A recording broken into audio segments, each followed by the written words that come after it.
Hey guys, it's Max here and welcome to a bonus TEW video. This one is kind of out of sync with the rest. This is actually recorded after the Hall of Fame ceremony that's coming on Saturday, but will be posted before. Basically this is going to be you can probably tell by the title, just looking at the lineage of other companies as was suggested by Matthew. When I put the request forward, I kind of thought, well, like most, I'm not really doing much at this moment in time, so why not have a look at it?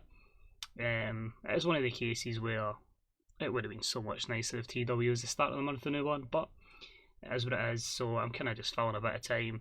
And I'm always of a belief when you're getting a new game, especially something that's like a sequel, try and take a break from it before the new one comes out, so then you're absolutely chomping at the bits to get stuck into the new game, which I've played a wee bit, and I've played a wee shimmer save just to keep myself kind of occupied, but trying to just stay away from TW as much as I can because as soon as the new game hits, we'll be cracking on.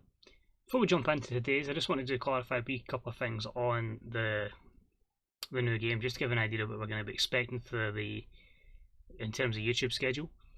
So, obviously, when you get the beta / demo, you can only do January and February, so don't expect any of the WWE Modern Day or the AEW stuff to start until the full game comes out. I can see that the Who that's the model we're using, is the Who stuff. He will not be doing an update for May. His first will be for June, so it's a bit long. But again, with the amount of details that the mod makers need to get into, they need as much time as they can get. I do not want any of them rushing. As I say, it's something that doesn't do too much database stuff. I find it daunting. So what I'm going to do is basically the plan will be from scratch of the game coming out. Release day of the beta, or the day after, I'll probably just start a random kernel verse save. Whether I stick to it, I don't know. It's just a case of I'll load it up, I'll record that, I'll just go through every feature, because there'll be stuff where maybe someone watching doesn't know what's happening and wants to just find out a new feature, or there could be something I miss, something that I make an arse of, and somebody in the comments section will hopefully educate me on becoming a better booker as well. So that's what I do the kind of videos. It's not just a case of kind of like a two-way street kind of thing where maybe someone's kind of looking at a feature and go, what does that do? And at the same time I'm like, I don't understand this feature, and someone in the comments maybe goes, you do this, and then I learn, and makes me a better booker in the long term as well. So there'll probably be a couple of videos just going through everything in the game, just making sure how various things work, etc. I think I'm going to carry over the Death of the Territories mod for 1983 because it is a January mod. There was a temptation to go in 1985, but I really want to book Gino Hernandez, and I feel in 1983 with the WWF they were in a much more precarious position. They were like 9th biggest company, I believe, only 500,000. I don't know, we played through on TW2013 and basically 2016, sorry, and yeah, they lost a lot of wrestlers. So I'm going to go with 1983 just for the challenge. So because we can do January and February, I'd expect to see, I wouldn't say pay-per-views, but they're live events effectively for January and February. So I'll wait 2 years before I do WrestleMania. So we should see those videos in that week. The AEW stuff should start just after, pretty much May, effectively. The time I get some scripts sorted. Even though a lot of it will be on the fly, there is documents with potential storylines going forward, but promos will pretty much be on the fly. And then, yeah, we should start streaming on Twitch as well for the WWE save. It's just going to be just using both platforms. As I say, everything's under the 21 Maxwell handle, so you either can check that out here or on Twitch. But I'll try and make sure it gets saved so it can be uploaded to YouTube as well. So if you ever just want to see how the WWE save's going, but that'll be a lot more slower paced because that'll be obviously everything booked on stream. And I'm obviously managing NXT as well, so we can not fully, because I don't want to do NXT UK. I don't feel a lot of people are too happy with that company, so I'll just kind of avoid that. But it's just really giving as much TW content as possible. I'm weird with TW, I just feel like it's a game that I just prefer to share with everybody. I just think there's so many stories you can tell, so I don't really do much offline stuff, to be honest. That is just case what you see on YouTube is pretty much what I play. Just I feel like it's such a great storytelling game. You can kind of tell stories from your perspective. So that's what's likely to happen. So as I say, some general look at the game in the first week, and as I say the WWF save from 1983, and then we'll convert over the last mod of the Who's for TEW2016 to 2019. I know 2020. I know it doesn't bring all the features over, but I'm itching to play it, and there was a post on today, the 12th of April, where Adam had said they tried to make sure as much stuff carries over as possible in the conversion, so hopefully we don't miss it too much. Plus, people forget, like, this save here that lasted the full way was a 2013 mod, the last one from Flesh, so yeah, it's one of those things. But now looking forward to it, as I say. Well, these are the saves I'm starting, and I always start with the intention to go long term. You never know what mods could appear over the course of time, so we can only wait and see. But yeah, I'm just absolutely choking for the game. So there's that to come. But now the reason we're here, after the whole introduction, we're going to look at the other companies around the world. So yeah, I've changed the face pack, so yeah, a lot of these aren't really showing. So Lineage Underground, obviously, does it exist? I don't know if it does these days. Became the second biggest company in terms of importance. This was due because they were developmental. So they've obviously through a lot of champions. We'll just go through this kind of thing. You can see there it is mostly people that I'd sent in terms of coaching. Hence a few older wrestlers there. I'll click back on that.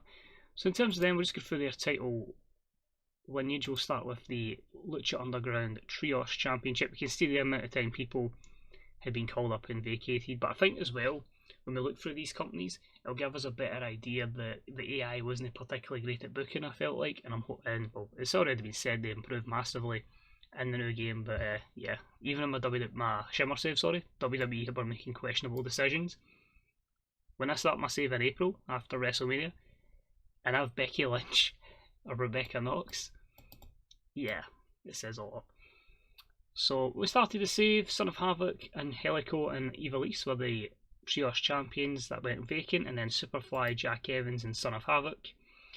Ishii, Brian Cage and Mr. Anderson. Maybe even took over as developmental already, because there was Elias Sampson, B-Boy and Tyson Ducks. God, do you remember when Elias was Elias Sampson? Vacant again, Dynastia, Murder Clown and Ty Dillinger. Then we had Leo Rush, Cookie Awasaki and Son of Havoc. So Matt Cross had a good time as the Trios champions, 3 times already. Kenneth Cameron, AR Fox and the Psycho Clown, before Leo Rush, Kenta and Mike Mondo. Dragon, Azteca Jr., Colt Cabana and Dave Master. These are some very strange tag teams, or trios. Harold Plotchek, I think, was a new gen. Mary Lee Rose and Tanyara Conte. Interesting.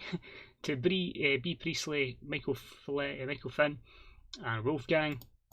Vacant again to AR Fox, Axel Dieter Jr. and Pavel Kirkin. We all remember Pavel Kirkin from the end of the Impact save, or making an impact. Shushin Thunder Liger, Mike Mundo and Dragon Azteca Jr. Dragon Azteca Jr., Michael Fine and Dynastia. Brent Albright in 2021, Kobe Carino, Flex Freeman. Alpha, Kaito Aishita and Colt Cabana. So many vacancies here. I've just called people up and just ruined their titles. Martin Hubbins, Brian Kendrick and Pavel Kirkin, and then Brian Kendrick, Missile Assault and Troy McLean. Before finishing up with Jushin Thunder Liger, Kuki Iwasaki and Hideo Itami. Would the Gift of the Gods have been much better in terms of vacating? There's been a lot of champions here. We'll try and skip through this a lot because we do have a lot of companies to cover. So King Cuerno managed to, he would have started as champion, then it went to Yoshitatsu, I believe that is. Then Son of Havoc, Scott Reed. Pete Dunne was in 2018. Then vacant, Mike Mondo, Josie Machida, Kenneth Cameron to Shockwave the Robot. Dragon Azteca Jr., Mika Lida, Kenneth Cameron again, AR Fox, Lady Jaguar. So there is actually a lot of title changes, but then again I'm remembering this as 7 years worth of content. Kaito Ishida, Dynastia, Alpha, Dragon Azteca Jr. So a lot of these guys are getting a lot of runs. Andrew Everett, Azteca again, and then just various others. Dynastia, Cadaver, The Ultra Tumba Jr., Shah Samuels, Zaya Brookside, Bianca Belair. Vacant to Christopher Daniels, Samusku Nakio, and then Jonathan Gresham. Absolutely phenomenal wrestler. I've had the privilege of seeing him live. He is absolutely quality. And your Lucha Underground Championship, you can just see there's been so many champions. Samuel Muertes, it went to Phoenix, Joey Ryan, Johnny Mundo, It was vacant to Jack Evans. Mr. Anderson had it for nearly a year. Colt Cabana, nearly a year. Eddie Orengo before he went to referee. Kenneth Cameron, Mike Mondo, Nick Aldis, Stupefied, Mike Mondo, Estevenge, Mike Mondo, vacant, AR Fox. Charlie Haas had it for a bit. Jushin Thunder Liger, Corvin Taylor, Eddie Edwards, Kuku Alaska, Martin St. Hubbins, vacant, and then your new champion, the Brian Kendrick, in 2023. So yeah, that's your second biggest importance company in the world. I think what I'm going to do, I'm going to cover NXTW. NXT, yeah, I kind of closed that, so yeah. I just wanted a women's company and a main company, and Lucha Underground was further on. So we'll go to NXT Women's, which is basically, at the time, and still is, just full of female wrestlers, but it was just I wanted an NXT, but for women, as I've literally called it there. So they have no active belts to view. Oh. Well, let's have a look at their history then. Let's see how many shows they were putting on. So just 12 last year, 44, 100. Interesting. What about their top 100 matches? Aiko Ando v Erika at NXT Women's Weekly 197 in October 2020. And the second best, look at all these Eva Marie matches. Holy shit! Eva Marie is what could have been for there, but if you look at the alumni, you can see there. Anybody that's anybody that's a female wrestler's been here pretty much. Chelsea Green, Rosemary Dobson, Antonetti Sideburns, Diamond Dallas Page, and Davina Fly, Doug Williams in as a coach at one point.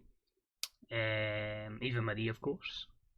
Dakota Kai, Ruby Riott, the Blossom sisters, or the Blossom twins when they were still wrestling. I don't know if they still are. Caitlyn with that spear. Nixon Newell, Bertia Perez, you name it, they were here. Scarlett Bordeaux, Tony Storm, Tessa Blanchard, you name it, they were in NXT Women. It's just a bit disappointing they don't have all their former champions there, but it is what it is. Jump into New Japan, because I'm sure they would have a lot to go through here. Alright, I'm just going to do the more relevant ones. So, start off with the best of the Super Juniors. We had Taguchi winning it 4 times there, 16, 17, 19 and 21. Other winners were Bushi, Tiger Mask and Yashi. The G1 went to Okada, Masato Yoshina, Shinsuke Nakamura, Heat, Yugi Nakata. Heat won it again before Tenzin won it in 2022. The only other ones I'm going to cover is basically going to be the heavyweight, and we'll get to it as we get there. I'm hoping New Japan went more with the long-term champions than others. So Kenny Omega was IC champ when we started. It went to Ishii, then Takahashi, then Heat, then Mark Briscoe, then Yoshibonu Kanemaru, then Toru Yano. Had it for a good spell. Ricky Reyes, then Argenis. Vacant to Colt Cabana. Vacant to Jushin Thunder Liger. Rene Dupree had it for July until February of 2020. Then a full year for Bushi as champion. Then Taurus had it to August. Then Yashi to February. Rene Dupree had it again. Vacant to Kenu. And then ain't no stopping Shelton X Benjamin, your current Intercontinental champion. Let's go to junior heavyweight. Not too many there, thankfully.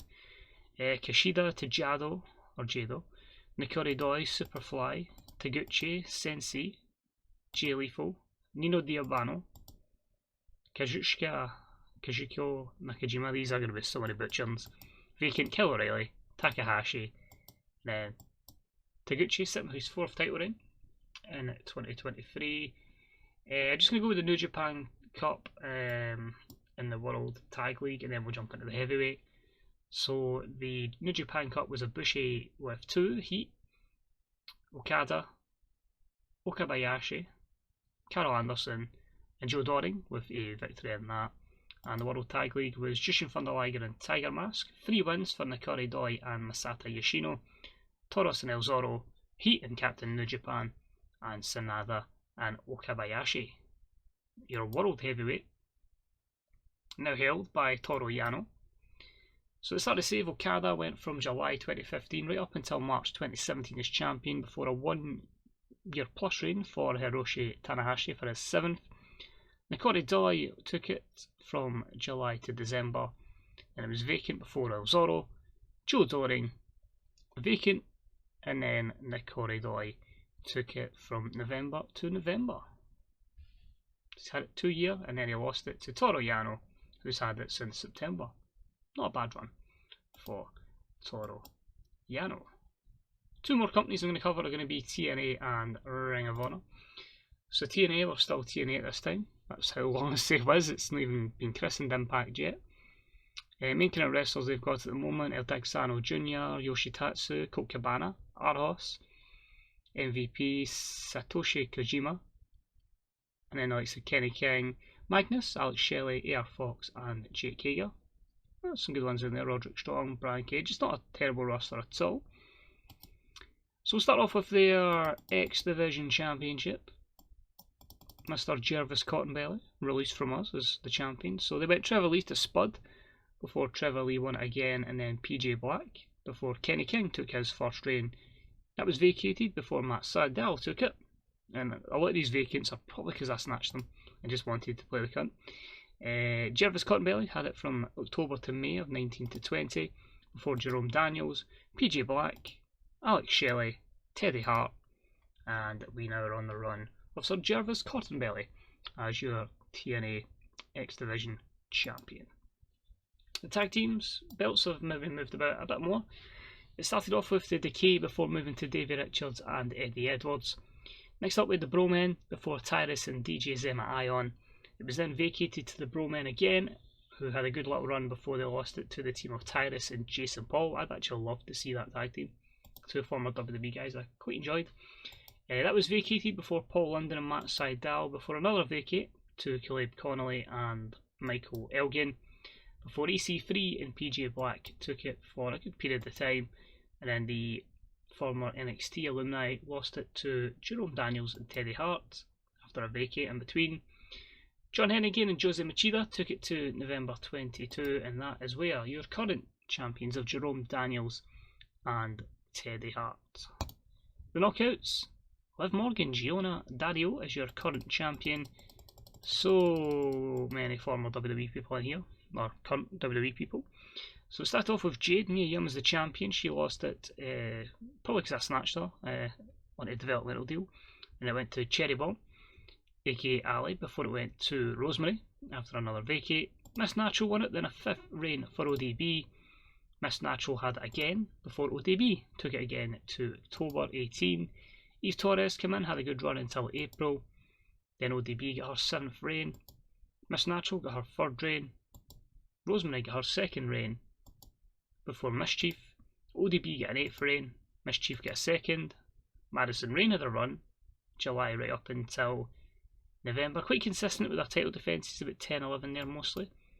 Then Taryn Terrell lost it to a 7th reign to Madison Rain. Jade got her 2nd reign many years later, and that's who lost it to Giona Dario. And your Impact World Heavyweight Championship, actually not too many champions. So they basically went with Drew at the start, Drew Galloway. He took it up until June to lose it to Jeff Hardy, who had it to February, who lost it to MVP, who had it for over a year. A few months of Manic, that must have been horrible, before MVP winning it again. And a year-long reign for Frankie Kazarian, before a year plus for Satoshi Kojima. And we are currently in the we had a 16-month reign roughly of, that's not 16 months, that's 15, for El Texano Jr. before Kenny King took it at the January pay-per-view. So Kenny King reigns supreme in TNA Impact Wrestling. And the final one, Ring of Honor. We're sitting with TJ Wilson as our main man. Of course, in this, he doesn't have the injury because it was before his injury. So you get the choices of Colin Cassidy, and I've got a good few names in there. So they start off with our Television Championship. Quite a few vacants again because we'd have stole people. So went Ishii to Matt Jackson to a vacant. Michael Elgin to vacant again. Will Ferreira, Ted DiBiase Jr., Silas Young, vacant again. Phil Shatter, aka Gunner, aka Jackson Riker, I think he is, to Tim Donst, to vacant, to Amasis, to Matt Taven, Jimmy Rave, Eric Young, Fred Sampson, and then Yohei Komatsu is your current television champion. Your tag belts have been, just a couple there. There was obviously the Hanson and Raymond Rowe War Machine, I think what they were called there, because they've been called that many names on WWE. They lost it to the Briscoe brothers before it ended up being vacant, and then the team of Johnny Eminger, I think is Lucky Cannon, and Carlito were tag champs. Then BG Whitmer and Matt Taven before the vacancy, to Ophidian and Amasis, to the Briscoe brothers, vacant, to Grant Dunbar and Jake South. That's Grado. Why the hell did Grego and Jake South win the tag championships in the Ring of Honor? Interesting. But anyway, they lost it, and the new champions since December has been Rhett Titus and Scott Reed. And your ROH World Heavyweight Championship, not many there. Jay Lethal held it to December. It was vacated before Jay Briscoe had it for a year. Vacated. Homicide had it for a year. Vacated. Colt Cabana had it for over a year. And then he lost it to Colin Cassidy, who had it from July 2020 to January 2022. And at the moment, it's a year-long reign with a high prestige of 90 for Mark Haskins. So that's most of the bigger companies covered in terms of importance, and I had a brainwave there. So I don't like my videos going too long. I think 20 minutes is usually long enough for these kind of videos. This is just going slightly over, but I did blather on at the start. So what I'm going to do is, this will be probably coming out at the start of the week before we get to the Hall of Fame, and I will bring another video this week, another bonus one, with another suggestion. Maybe Matthew is getting. I can't remember. I really should note this down. Terrible memory. But we're just going to look through basically best pay-per-views and best matches. Just stuff like that from WWE. So we'll have a look at that, and just see what kind of memories we can cast our mind back. And there might be another wee bonus video, just in case it interests people. We'll see. See you later anyway. Thanks for watching. Most importantly, stay safe, and I'll hopefully see you around for some TEW2020 content coming very soon at the channel. Thanks. See you later.